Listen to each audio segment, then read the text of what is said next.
大家好，欢迎收听陪你读书，我是主播西林雪。今天要读的这本书叫做《稀缺》，副标题是我们是如何陷入贫穷与忙碌的。这本书的作者有两位，一位是塞德希尔·莫莱纳森，是美国哈佛大学的一位经济学教授，另一位是埃尔德·沙菲尔，是普林斯顿大学的心理学教授。作者在长期的研究和扶贫的经历当中，就发现了一个现象，穷人会越来越穷，富人会越来越富。我们以前会以为造成这种差距的原因就是富人有多余的钱来投资，有能力给孩子提供更多的教育，富人所处的平台不一样，视野也不一样，可以利用的人力和物力资源也不一样。总之呢，就是因为种种的外部原因导致了富人更富，穷人更穷。但是作者提出了另外一个观点，他们认为那些长期陷入贫穷的人，即使给他们一笔钱，他们的运作方式也会导致最后的结果是破产，从而长期陷入贫困。这里作者所说的穷，不单单是指缺钱，也是指缺知识、缺时间、缺技能、缺少良好的人际关系，就是在资源感觉到匮乏的状态都可以叫做穷。作者发现长期的贫穷会让人进入一种稀缺心态，这种稀缺心态才是导致穷人更穷的根本原因。所以说，穷人要想摆脱贫穷，了解这种稀缺心态就非常必要。那什么是稀缺呢？它有哪些危害呢？下面我们就从稀缺的构成、稀缺的危害和预防稀缺产生的方法这3个方面来说一说这本书。先来看第一点，什么是稀缺？这里说的稀缺不是客观上的物质稀缺，而是说的一种稀缺心态。就像有一件事情马上就要到截止日期了，一个人就会产生紧迫感。比如说，你每周5就必须要完成工作和交任务，如果到了周4你还没做完，那这个时候你就会感觉到心急火燎，开始全神贯注的工作，任何事情都打扰不到你。因为这个时候完成任务是最紧急的事情，其他的事情和工作相比都可以推掉，你会进入一种全神贯注的状态，只关注手里的工作，这个时候也进入了稀缺的状态。那听完这个例子，你可能会觉得稀缺的状态是一件好事啊，因为它可以让我们更有效地完成任务。实际上呢，它确实是有这个好处，它能够带来专注红利。专注红利的意思就是短时间内集中精力，爆发出高度的注意力，让我们高效率的工作。我们会在专注红利的帮助下，把剩下的资源用得淋漓尽致。比如说，工作截止日期要到了，这个时候你会感觉到持续的紧迫感，通常会在最后关口一口气把工作做完。再比如说，一盒巧克力总是剩下最后几个，你才觉得那是最好吃的。再比如说，假期的最后几天，我们会格外的珍惜时间。那这些呢，都是稀缺带给我们的专注红利。但是呢，这样的专注虽然短期内能够带来一定的好处，但是如果长时间的处在这种稀缺心态当中，并不是什么好事儿。它会把人拖向贫穷，进入一个匮乏的恶性循环。要理解这个循环，我们就要先看一看稀缺会产生什么样的后果。通常呢，稀缺会产生4种效应。第一种，管窥效应。管窥就是管窥之间的那个管窥，就好像你通过一根管子看东西，这个时候呢，你就只能看见管子里面的东西，管子外面有什么你都看不见。我们通常用这个词儿形容一个人目光短浅。一旦我们面对稀缺，我们就更倾向于把注意力集中在最需要关注的事儿上面，往往会忽视那些真正重要的事情。作者举了一个例子，比如说美国的消防员就经常会进入紧急状态。在有火警的时候呢，消防员会被要求在60秒内穿好裤子、外套、鞋子，并且拿上该拿的东西，跳上消防车，迅速出发。你可能会认为消防员大多数殉职都应该是在火灾现场，其实呢，根据数据统计，出事儿的消防员将近80%都是殉职在了去火场的路上。其中呢，有一些是消防车和其他车辆相撞，发生了交通事故。但是最多的原因，你猜是什么？是他们没有系安全带，在急转弯的时候被甩出车殉职的。这听起来是不是太不可思议了？消防员平时可是经过严格的训练的，怎么就在这个简单的系安全带的方面疏忽了呢？这就可以用管窥效应来解释。你看，他们在接到火警的时候就会进入时间稀缺的状态，他们要在很短的时间里面做好准备，而且在路上要制定一些消防策略，研究火场的结构，计算水龙头的数量，还要预估伙食大小，这些都会导致一些重要但是平常的事情被疏忽了。管窥效应会改变我们做出决策的方式，比如你平时早上有跑步的习惯，但是这些天的工作任务特别多，那你可能会觉得跑步也没有那么重要了，赶紧把活干完比较要紧，少跑1-2天也没什么影响。但是长期来看，对身体的投资是最重要的。在稀缺状态下，你就会做出损害长期价值的一个决定。我们可以做一个思想实验，现在你可以想一想，除了牛奶之外，还有哪些东西是白色的？你可以开动脑筋，看看你能想出多少种，可能都不会超过10种。但是有一个方法可以降低这个试验的难度，就是去掉我前面说的那个影子，我直接问你什么东西是白色的，那你可能就会想到了，月光是白色的，浪花是白色的，象牙是白色的。但是如果我问除了牛奶之外什么是白色的，这个限定层牛奶就会抑制你的想法。你可以试一试，这就是心理学上说的抑制。对于一个事物的过度关注会抑制竞争意识，这就好像你生某一个人的气，抑制作用呢会让你忽略他平时所有的好处，你会越想越气。所以稀缺会导致管窥效应，让我们只关注眼前狭窄范围内的紧急事情，其他事情再重要你也不会去关注，也会被抑制，从而你会一直陷入一个紧急的状态。第二点，稀缺还会导致借用，就是一个人习惯性的透支未来的资源，比如说信用卡。如果你也用过信用卡，那应该有所体会，这个信用卡呢就是个无底洞，自从透支过一次之后，你手上基本就不会再有现金了，每个月刚拿到的钱还没在手里捂热呢，就得还账，一直会处在稀缺的状态。如果这个时候有一个紧急的情况出现，比如说好朋友结婚需要包一个大红包，那这个月可就难过了。信用卡的逾期利息通常都是非常高的。再比如说高利贷，作者发现越是穷人就越喜欢借高利贷，而且只要一借，这个人就离破产基本上不远了。那你可能会问了，难道这些人不知道这么高的利息会把自己的财务搞垮吗？他们当然知道，但是和当下他们面对的紧急状态相比，那都是以后的事儿。他们会想，以后说不定有什么转机呢？通常他们都是抱着这样的心态去借用的。我们这里说到的借用不只是钱，忙碌的人在时间上也会经常借用。比如说这周的工作还没做完，要拖到下一周，下周的事儿再拖到下下周，就这么一直拖，会长期处在稀缺状态里面。这种状态会让一个人彻底的忽视其他能把自己解救出来的方法，比如说时间管理啊，精力管理，比如说提高工作效率。所以长期来看，借用会让一个人更加匮乏。第三点，稀缺会导致没有什么余闲，就是没有多余的时间和空间。比如说你要去旅行，现在手里只有一个箱子，你要把需要带的都装进去，洗漱用品啊，几件衣服，数码设备，还有些小玩意儿。装完之后你发现，还有一些空间，然后你可以塞进去一些不是那么需要的东西，比如杂志啊，零食啊。这整个过程很迅速，很愉快。但是如果你的箱子特别小，这个时候呢，你要开始权衡，开始比较。边装你会边想，我是带这个呢，还是不带呢？总之呢，没装几件东西就塞不下了。为了腾空间，你可能还会把里面的东西全给拿出来，然后再重新放。就这么反反复复的试验，直到你把这个箱子塞得满满的。这个时候呢，你可能会说了，这样看起来好像会更加节约空间了吧？但是你要知道，这个过程耗费了多少精力和时间呢？穷人为什么感觉生活特别累啊？就是这种权衡的思维过程太多了，花1块钱都得纠结比较一下，花一段时间都要考虑一下，这段时间用在别的地方会不会更有效呢？这种思维看起来很高效，其实会让一个人产生大量的心智负担。这些负担呢，会消耗注意力和精力，进一步产生管窥效应，让你只注重眼前的事儿，而忽视了真正重要的事情。所以有余闲在这儿呢，就变得特别重要了。余闲就是我们剩余下来的没有利用上的时间和空间。这里作者提到了一个故事，有一家医院为每年手术室不够用这个事儿特别发愁。这个医院有32间手术室，但是每年要接待的手术呢有3万多次。这个手术室永远是排得满满当当的，而且他们经常还需要接一些比较突发性的手术。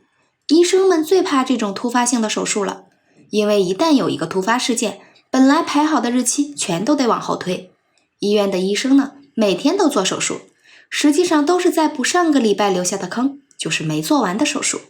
这样的话，整个医院就一直处在一种紧急的稀缺状态，所有人都在赶。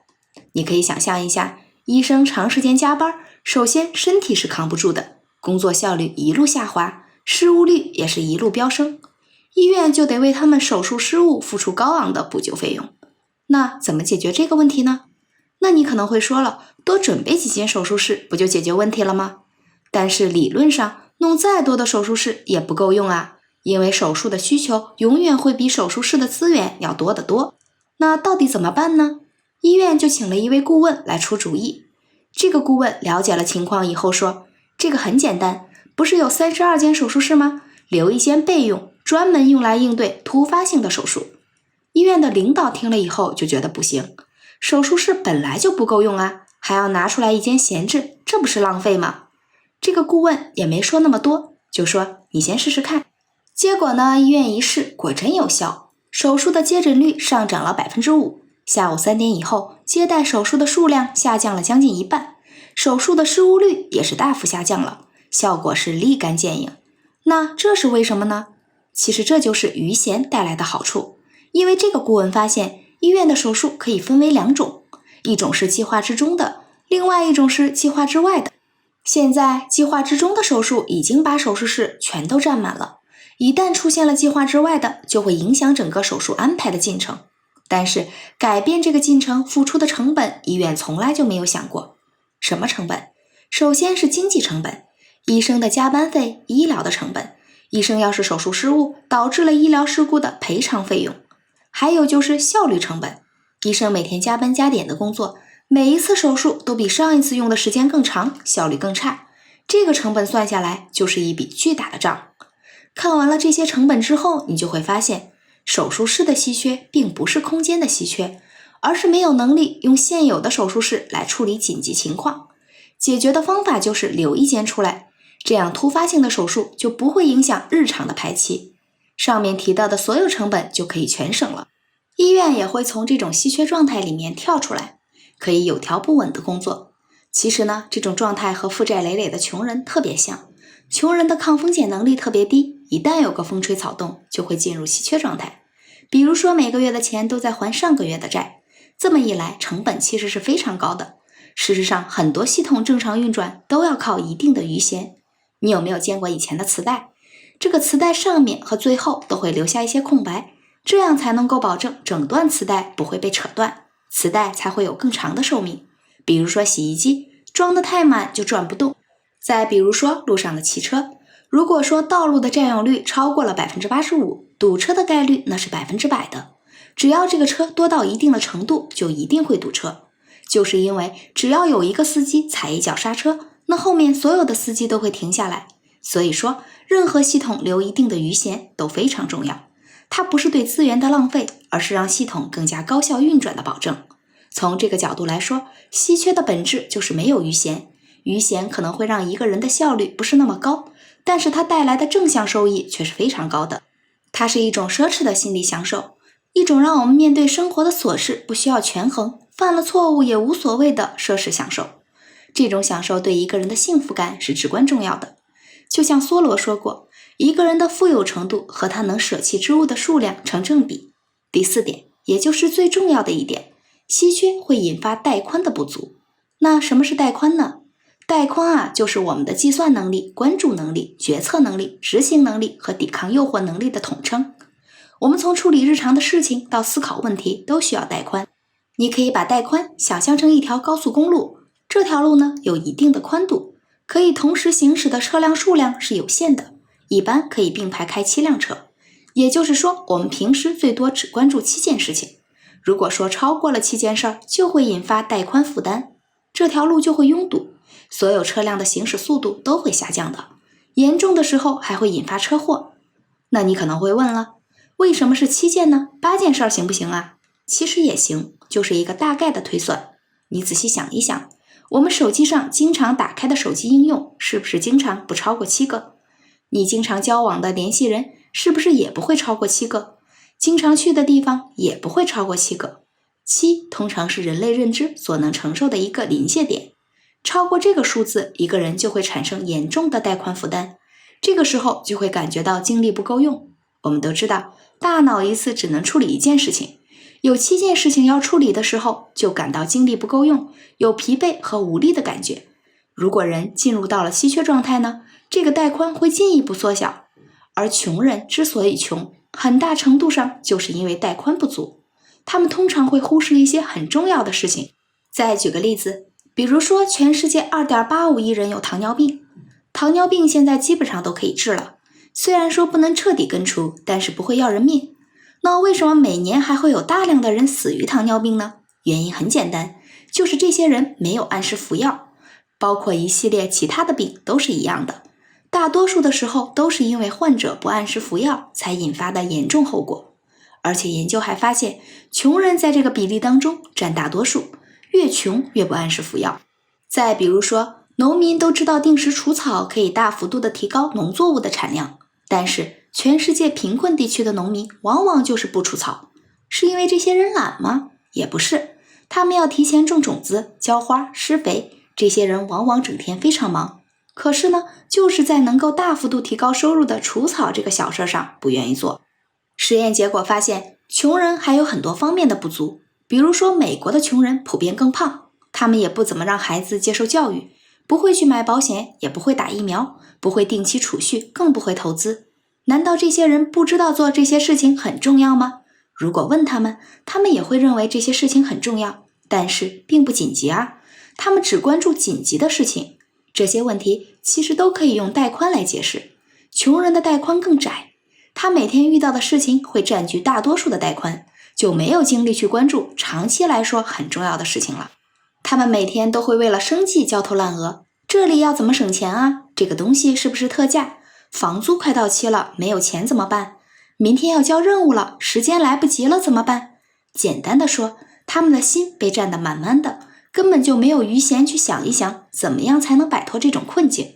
带宽不足还会引发他们认知能力的下降。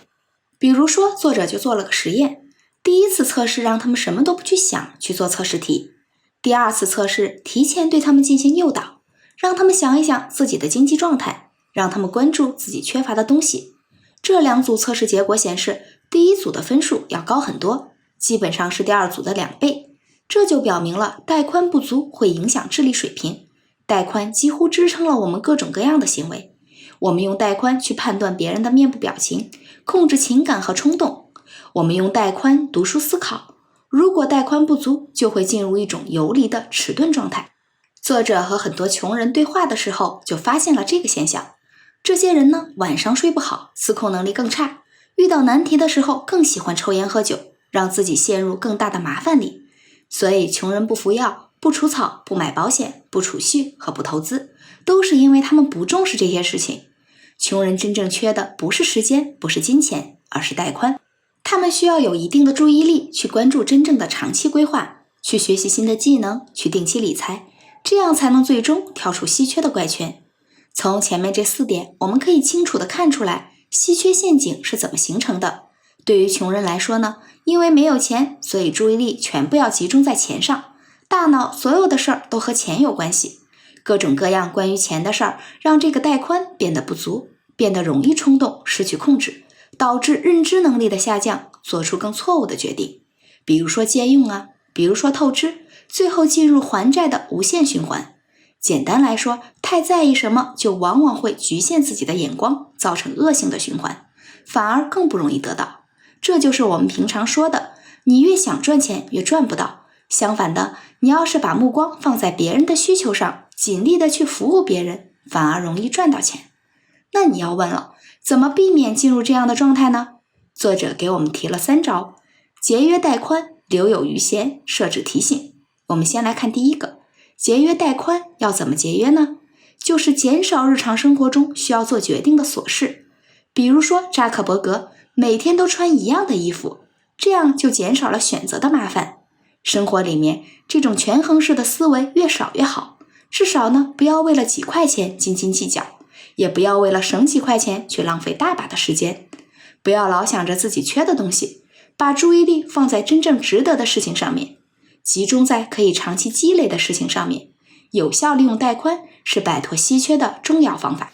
第二个，留有余闲，再没有钱也要留出一小部分出来，可以定期储蓄，也可以投资，在学习上提高自己的技能和认知水平，尽量的不要透支，不要借用，不到万不得已千万不要借高利贷。时间再紧张也不要透支未来的时间，当天的工作当天完成，时刻要记得未来还有未来的事情要做。还有就是不要把自己的工作排得太满，按时的休息是让自己保持持续高效的有效方法。第三个就是设置提醒。穷人通常带宽负担太重，常常忽视了重要但不紧急的事情，那设置提醒就是非常重要的。比如说你要健身，那就要设置好时间，定时提醒。你要存钱，那就想办法让工资卡里的钱自动划出去一部分进行储蓄，这样呢，就能自动的让生活慢慢向好的方向发展。好，我们来总结一下，这本书给出了一个概念，稀缺是一种心态，一旦有了这种心态，就会掉进稀缺陷阱里，让我们产生管窥效应，就是只关注紧急的东西而忽视重要的东西。它会让我们没有余闲，让自己的工作和生活缺乏弹性，而且呢，它会让我们去透支未来的资源，它还会减少我们的带宽，增加做出错误决定的几率，最终让我们进入一个稀缺怪圈的恶性循环。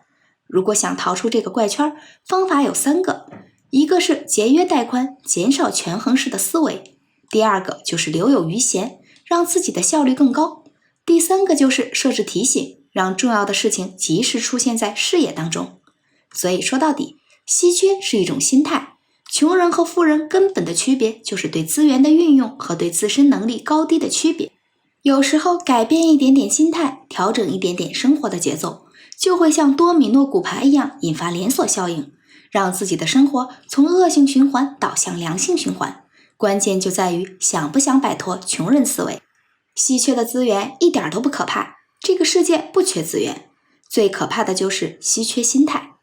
今天这本书就为你读到这里，感谢关注陪你读书，欢迎点赞分享，同时打开旁边的小铃铛，我的最新更新会第一时间提醒你。我是主播西林雪，我们下次再见。